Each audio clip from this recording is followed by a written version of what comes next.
नमस्कार, बहुत बहुत स्वागत है आपका। आप बने हैं एबी न्यूज़ में मेरे साथ। आज हम दर्शकों बात करेंगे पर्व के ऊपर, और आज जो महापर्व है उस पर्व की शुभकामनाएं और संदेश सुबह से आप सभी भी मेरी तरह सोशल मीडिया के माध्यम से, यूट्यूब के माध्यम से या इंस्टाग्राम इत्यादि प्लेटफॉर्म के माध्यम से पढ़ रहे होंगे या भेज रहे होंगे। लेकिन क्या वास्तव में हम इन शुभकामनाओं के हकदार हैं या नहीं? जिन बहनों के लिए आज हम शुभकामनाएं दे रहे हैं, क्या वो सुरक्षित हैं? क्या आप मानते हैं कि आज हमारी बहनें सुरक्षित हैं? क्या वो खुल के अपने जीवन को व्यतीत कर रही हैं? इन्हीं सब कुछ बातों के साथ मैं आपके साथ आज लाइव हुआ हूँ।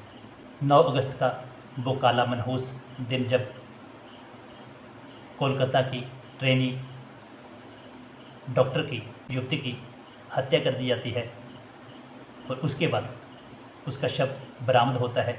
शव बरामद होने के बाद जो हुआ वो अति चौंकाने वाला था, जो कि मेडिकल रिपोर्ट आने के बाद खुलासा हुआ।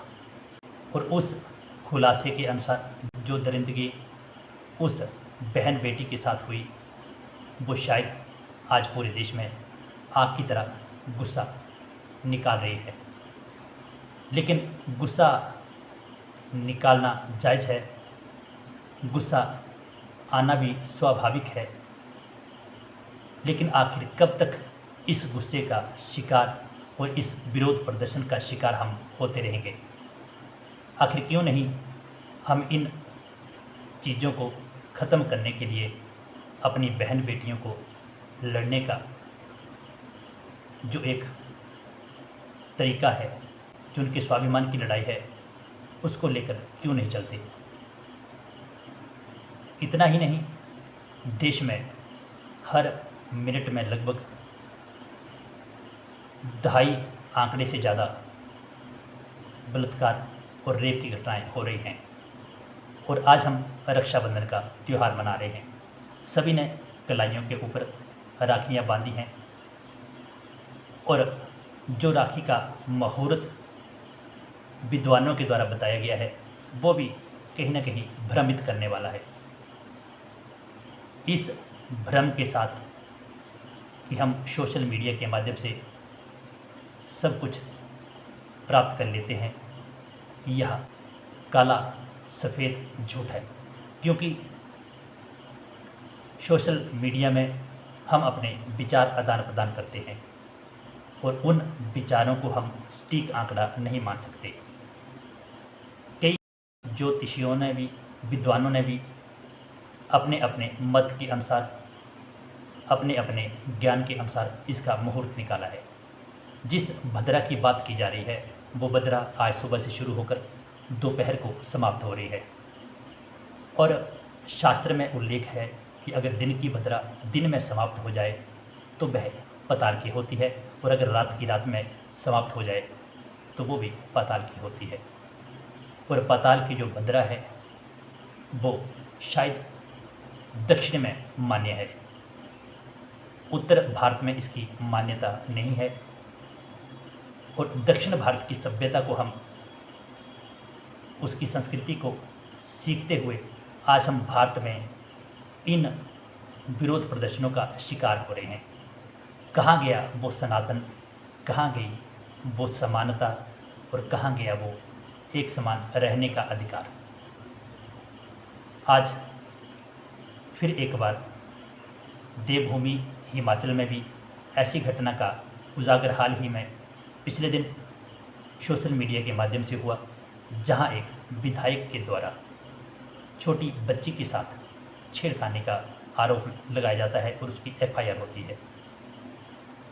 और आज सुबह तो मैं भी स्तब्ध रह गया जब मैंने सोशल मीडिया के प्लेटफॉर्म के माध्यम से एक खबर को पढ़ा कि 2 वर्ष की बच्ची और उसको भी हैवानियत का शिकार होना पड़ा, और उसके साथ भी वही कुकर्म हुआ जो कि हजारों सैकड़ों महिलाओं के साथ होता आया है। ना जाने कब तक इस सिस्टम के द्वारा हम ठगे जाएंगे, ना जाने कब तक हम इस सिस्टम को देखकर आंखें मूंद कर इन विरोध प्रदर्शनों का शिकार होते रहेंगे। बात इतनी ही नहीं है, बात यहाँ तक है कि बांग्लादेश में जो हो रहा है वो भी सबके सामने है। वहाँ पे युवा शक्ति के आगे हसीना सरकार घुटने टेक देती है और नई नवेली जो सरकार अभी हाल ही में बनी है उसको भी अल्टीमेटम युवाओं के द्वारा दिया गया है और युवाओं ने अपनी एक पार्टी खड़ी करने का निर्णय लिया है जो कि युवा सोच के साथ समाज को आगे बढ़ाए। आज मैं बात करूंगा युवा वर्ग के साथ कि क्या युवा वर्ग सहज महसूस करता है, सुरक्षित महसूस करता है। कुछ समय पहले कुछ ऐसी ही घटनाएं व्हाट्सएप प्लेटफॉर्म के माध्यम से हमारे क्षेत्र में भी फैली थी, जिनके ऊपर कार्रवाई ना करते हुए भी अंकुश लगाया गया। और अंकुश लगाएं भी क्यों ना, क्योंकि कुछ घटनाएं ही ऐसी होती हैं। बच्चियों की तो बात दूर है, आजकल लड़कों के साथ भी ऐसे कुकर्म अक्सर हम पढ़ते हैं और सुनते हैं। कब तक हम इन बुरे कर्मों के चक्कर में फंसे रहेंगे। विद्वान पंडितों के द्वारा जैसे आज त्यौहार के लिए भ्रमित किया गया मुहूर्त को लेकर, उसी प्रकार से आज हमारा सिस्टम भी, आज हमारा देश का कानून भी हमें भ्रमित कर रहा है, क्योंकि जो कानून है वो सदियों पहले का है। हमने पिछले 5-6 दिन में इस घटना के ऊपर लोगों के अलग अलग राय ली है। तो जहाँ तक बात सामने आई है 85% यानी कि 85% लोगों का मानना है कि ऐसे लोगों को जो ऐसे कुकर्म करते हैं, जो ऐसे कृत्यों में शामिल होते हैं या जो सहयोगी होते हैं, उन सभी को चौराहे के बीच फांसी देनी चाहिए और ऐसी सज़ा होनी चाहिए जो कि कभी किसी को ना मिले हो। आखिर क्यों ना ऐसा हो कि हमारे सिस्टम में ऐसा करने वाले व्यक्ति को चौराहे के बीच टांग कर उसके साथ वही हरकत की जाए जो कि उसने हैवानियत हमारी माँ बेटी के साथ की है। क्यों ना उसको सबक सिखाया जाए। आज फिर हम एक बार उस अखंड भारत के सपने को चूर चूर होते देख रहे हैं जो कि हमारे भारत की सरकार भी अक्सर अलापती रहती है। सदियों से जो ग्रंथों में उल्लेख है, सदियों से जो बातें चली आ रही हैं, वो अखंड भारत की थी, वो आर्यवर्त के देश की थी, वो एक ऐसे देश की थी जो कि अखंड था, अटूट था। ना यहाँ पर हमने कभी शास्त्रों में अमेरिका, ऑस्ट्रेलिया इत्यादि दक्षिणी और पश्चिमी देशों का उल्लेख सुना है, बल्कि उनके वहाँ पर जो खंड हैं, जो द्वीप हैं, उनका उल्लेख अक्सर उनमें आता है। लेकिन किसी देश और किसी राष्ट्र का अगर संबोधन आता है तो वो है भारत। भारत को आर्यवर्तेक भी कहते थे, भारत को सनातन का रूप भी कहते हैं, भारत को ही हम संस्कृति मानते हैं।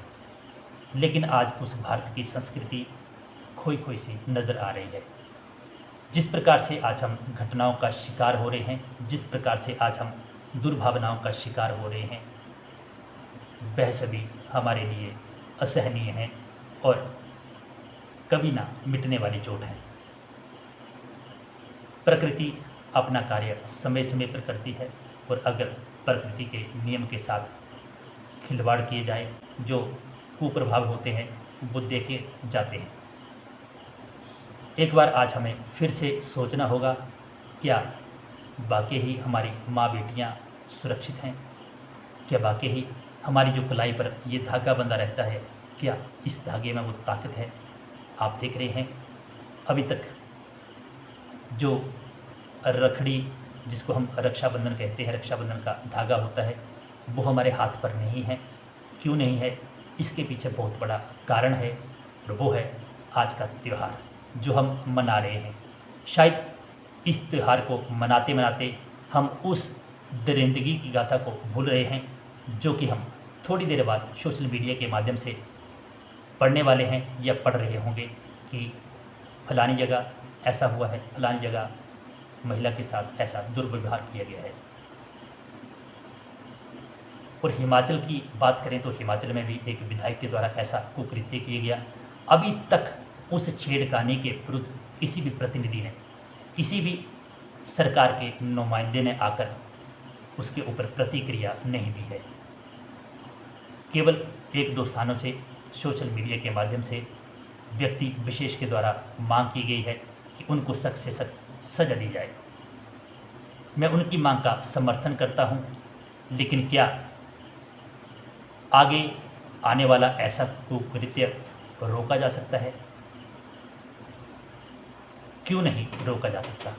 क्यों नहीं हम उसको बदल सकते? क्यों नहीं आखिर हम अपने कानून में बदलाव नहीं कर सकते? ये सारे ही प्रश्न आज हम आपके साथ छोड़ कर जा रहे हैं, और सरकार से कमेंट के माध्यम से आप ज़्यादा से ज़्यादा प्रश्न कर इस चीज़ का जवाब लें कि क्या हमें देश के कानून में बदलाव होना चाहिए? क्या एक समान अधिकार होना चाहिए? क्या एक समान शिक्षा का अधिकार होना चाहिए? क्या एक समान न्याय का अधिकार होना चाहिए? क्या एक समान हमारा रहन सहन होना चाहिए? इन सभी प्रश्नों का उत्तर हम अगले एपिसोड में भी आपसे पूछेंगे और जानेंगे कि उनको किस तरीके से किए जाना चाहिए। फ़िलहाल के लिए एक बड़ा प्रश्न कि क्या आज हम सुरक्षित हैं?